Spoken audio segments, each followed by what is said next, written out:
My name is Catherine Gomes, the homeschool math mom and the author of Apologia Math.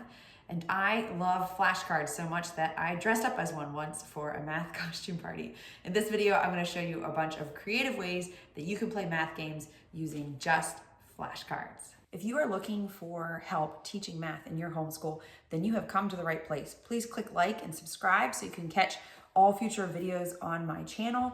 If you're looking for additional ideas on making math fun and hands-on, be sure to follow me on Instagram and Facebook as well. Flashcards have been around forever, and there's a reason. They're really simple, they're really quick, and they're a great way to get those facts in our kids' long-term memory. Now, before I jump in with some more creative ways to practice them, I just want to give a few notes on flashcards and also a few quick tips about games. So I have linked the flashcards that we use in our house below. Flashcards can be really simple. You don't need to pay a lot of money for them, but I do think that a nice, clean, and simple design is best. So I like this because it's real, there's the fact, there's not a lot of other things going on. I'm not actually a huge fan of like Spider-Man flashcards and these types of things because I think it clutters the design. For addition and subtraction, I wanted to make sure my kids knew up to 20. So there are facts in here like 12 plus 5 that get you into the teens. So I really like that. And then the same with our subtraction set. For multiplication and division, they almost always go all the way up to 12 times 12. And I only feel that students need to memorize up to 10 times 10. I don't require my kids or students to learn the 11s and the 12s unless they want to. So I wasn't really able to find sets that do that though, so you can always just take those out. I also will say that I intentionally have gotten sets that show things in different ways. So we have a division set that shows it like this, and then we also have a division set that shows it with the long division symbol. And I did that on purpose just so that my kids would be used to that symbol. So that's something to keep in mind. I'm not telling you to like go buy multiple sets, but sometimes it's good to, say you're making flashcards, draw them the other way. If you have them vertically, maybe you want to make sure your kids can do them horizontally as well. It also will often be a great idea to print your own. And so I have a link I'm going to put below to some free printable flashcards on Teachers Pay Teachers. And I printed these specifically for games like the ones that I'm going to show you. And you'll learn pretty quick. Sometimes it's a lot better to have a fact with a blank side when you're playing certain types of games. The other thing, the absolute main reason that I print my own is when I want just certain facts, certain fact families. I've found it's almost faster to print those out and keep them separate than when you buy a set like this. There's not a real easy way to separate out the fact families because a lot of times the backs might be different numbers and that type of thing. So this makes it a little easier to sort them. These are, you can probably see the shine on them. These are printed and laminated. Okay. Before I show you a bunch of games you can do with flashcards, just real quick, the basic way that we do flashcards with kids is you're holding them up or they're flipping them through and they're just reading the fact and saying the answer and then checking it on the back, right? Just make sure we're clear. A few things about that, if they ever don't know, it's really good to have them try to answer before they look because it starts to strengthen that neural pathway. So if they get a tricky one, let's say it was like 7 plus 8 or something that's a little harder for kids, I always say, try to think of it. And if they say 14 or 13, then when they see, oh, I got it wrong, I always have my children say it out loud. 7 plus 8 is 15. And that helps them get it in their head. So that's just want to make sure that if you are just flipping through the flashcards, you're doing it correctly. Now, a few tips about the games. Games are so fun. They help kids learn better. They're going to make your children a lot happier. They're going to practice a lot longer. But there can be a couple hurdles to you as the parent. So whenever possible, have siblings play each other or friends play each other. If you have that as an option, it frees you up to do something else. It's reinforcement if you have an older student playing a younger one. Sometimes there's ways to modify it so that a younger student can play and still participate. So that's a pro tip on that one. And I almost always set a timer. These games can go on for a long time. Sometimes it takes a long time for a kid to win if it involves like getting all the cards or being the first one to match everything. And so I just think to myself, how long do I want us to spend on this game? And it's normally 10 minutes or somewhere around there. Set a timer and we're good to go. We're a big board game and gaming family, and one of the easiest ways that you can make flashcards a little more fun is to incorporate them with a board game. Now, this works best with kind of simple board games where you're basically just moving along a path. So like Sorry, Candyland, Chutes and Ladders. If you try to incorporate it into a little bit more complicated game like Monopoly, it can get a little convoluted. It's not, I mean, you can try it, especially if your kid really likes a certain board game, but I'm just saying that it works a little better with a simple one. So there's two ways you can do this. One way you can do it is you can have that the answer to the flashcard is how many spaces that you move. Now, I don't particularly love that way because it can get complicated really quickly. That would probably only work if you have, like, you're doing things with really small sums, or it works pretty well if you're doing subtraction because your differences aren't going to be as high. But the other way that you play it is you literally just answer a fact and then you take your turn. And this can be great for a lot of reasons. One is it breaks it up. So you're having fun, you're playing the game, and you're getting through a bunch of facts. But the other thing is, if some people who are playing the game know the facts, they are still saying the answers aloud, and the person who's learning those facts is hearing the facts as they go. So that's a nice simple one. You can also do this with Tic-Tac-Toe. And so this is as simple as you're drawing the Tic-Tac-Toe board, and your student has to answer a fact before they can put an X or before they can put an O. One of the absolute simplest flashcard games that you can play is War. So it's the same rules as the card game War, except that the cards are going to be flashcards. So if you aren't familiar with War, you have even piles. 2 players have even piles. You can actually play with 3 players. And you flip over your top card at the same time, and whoever has the higher card wins both cards, and you play till one player has won all the cards. In this case, let's say you're playing with multiplication facts, you flip over the cards, whoever has the higher product takes both cards. If you tie, then you lay out 3 cards. I declare war. And in our family, we play that the middle card, with whoever has that one highest, they win everything.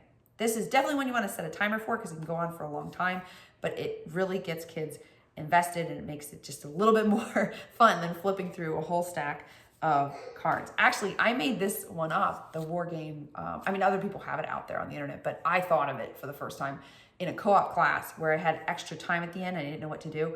And so I was like, all right, we're going to do this. And I couldn't believe how much the kids loved it and they didn't want to stop playing. So try it for yourself and see how it goes. Another one that's a lot of fun is line it up. So this works best with addition and subtraction.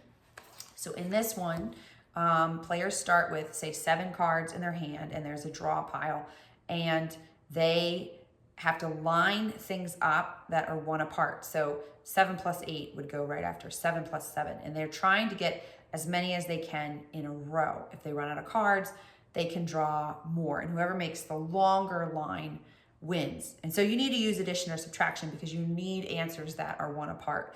And you can set up the deck so that this is a little bit easier to play and it's gonna work.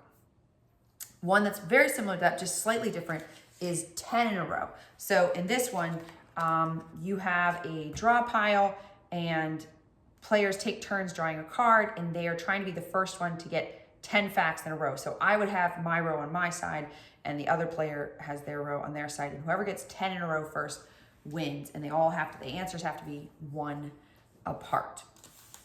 You can play flashcard Go Fish. And so just like regular Go Fish, you have 7 cards in your hand. You're trying to make matches. In this case, the matches are flashcards with the same answer. Now you will have to say things like, do you have any flashcards with an answer of 8 and that type of thing. And so this is definitely one where having the flashcards that you printed that don't have the answers in the back makes a big difference, because otherwise this gets kind of tricky so that people can't see what's in your hand. You can play Find the Fact Family. Now this one really needs to be prepped by you. You need multiplication facts and division facts that go together. What do I mean by that? 7 times 8 equals 56. So that's your multiplication flashcard. 56 divided by 7 or 56 divided by 8 is your division flashcard. So you have to pre-stack the deck to make sure that there are pairs, and then you just throw them out like a big pile, and the matches are the related facts, not flashcards that have the same answer. This one takes a little more setup, but it is so good for kids to make that connection and to understand how it's related. Now you can have it just be one player trying to make a certain number of matches on a timer, or you can have them racing each other in the same pile. Find it on the floor has been one that has been really fun, especially when I have a younger student. So I will write answers on pieces of paper and put them on the floor. And then they have a stack of flashcards, and they look at the flashcard, they have to think of the answer, and they have to run and find it and put it on that paper. And it's really fast moving, they're up, they're running around, it's fun. And then they can do it as a team too, like can all of you get all these spread out, or you can have them just playing individually. I have the answer, who has the question is another good one. So in this one, you're gonna throw out a whole pile of flashcards, and you will call out an answer. And players have to be the first one to find a flashcard with a fact where that's the answer. So for instance, let's say we're doing it with multiplication flashcards, and I call out 24. There's more than one possibility, right? 3 times 8, 2 times 12, 4 times 6. So whoever can find one fastest would win that point. And you can kind of cheat a little bit as the parent, where you're kind of looking to make sure there's one in the pile, depending on how complete your flashcard pile is.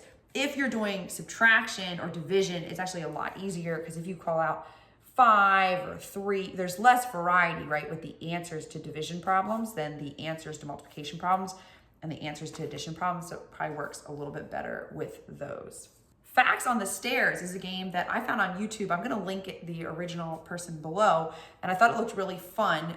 Basically how they did it is they had their kids line up at the bottom of the stairs, and the parent would read or hold up a flashcard, and whoever could say the answer the fastest got to take one step up. And if you got it wrong, you take a step down and you try to get to the top of the stairs. So fun.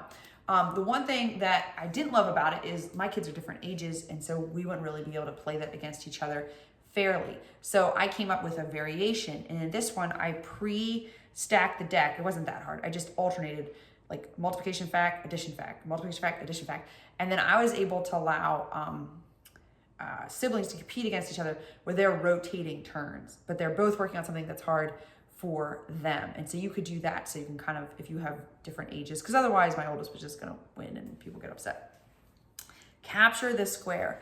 This is my absolute favorite way to do division. You do need a game board, and when it's your turn, you flip over a fact, think of the answer, and you put one line next to that answer on the board. When you close the square, you capture that square. Whoever captures the most squares wins. And we always set a timer for this one because it can go on for a while. But the one thing that's great about Capture the Square is you don't have to play with a complete set of division facts. Let's say your child is just working on 2s, 5s, and 10s. It will still work because of the way the answers on the board game work. So you can even have 2 stacks, like one complete stack of division facts for your older child and a smaller sorted stack of easier division facts for your younger child, and they can play against each other and it will still be fair. You can do a flashcard dance party. So with this one, put on some music, everybody's dancing, and after a certain amount of time say freeze, and you do 5 quick facts and they have to answer them and then keep going. That's a great lunchtime break, right? Make up a story. I love this idea because it really helps your learning. So you'll hold up a flashcard, and before they give the answer, they have to make up a story, okay? There's 28 kids in the co-op class, 7 of them at each table. How many tables? This requires a lot of thinking, but my kids love stuff like this because they love to include their friends or say things that are funny or come up with something really creative. Slapjack. In this one, you lay out a certain number of flashcards, let's say 5, and you call out an answer, and they have to hit the flashcard that has that answer. While I was researching this video, I came across this excellent blog post from Jamie at Simply Learning Together, and I love her stuff. I was familiar with her from her Instagram account, but this is an absolute gem of a post. I just want to show you, and then of course I'm going to link it below. She did a whole post of flashcard games, and these are really good, especially for younger learners. One of the things I really appreciated is a lot of them have your kids getting up and moving.